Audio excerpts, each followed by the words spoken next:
With the given setup, let's go in detail each step of the experiment.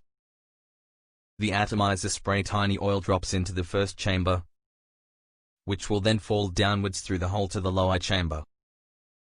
It is here that the oil drops become negatively charged, due to being exposed to the X-ray. Now, without the plates becoming charged, the drops would just simply fall down under gravity.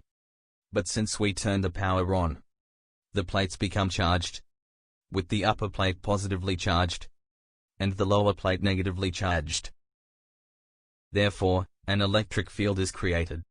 The oil drops now are under the effect of not just gravitational force, but also the newly created electrical force, which opposes it. This is where the fun begins.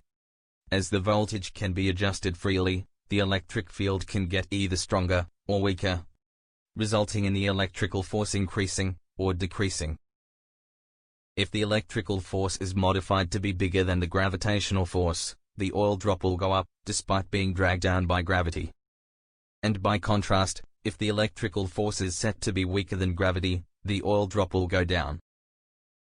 Now, what if the electrical force is set to be equal to the gravitational force?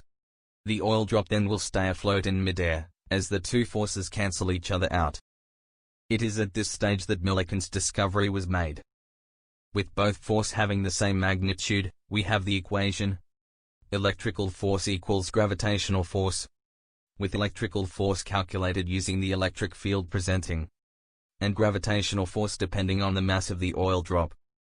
Millikan worked out the mass of the oil drop using chains of different calculations, making all figures known variables, except Q, the charge of the oil drop.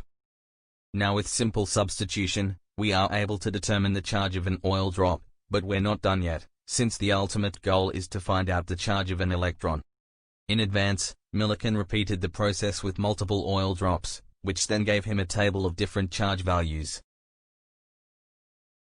He then realized a pattern that presented amongst them, as these numbers were all multiples of a constant, which was later revealed to be 1.6 to the power of -19, the charge of an electron.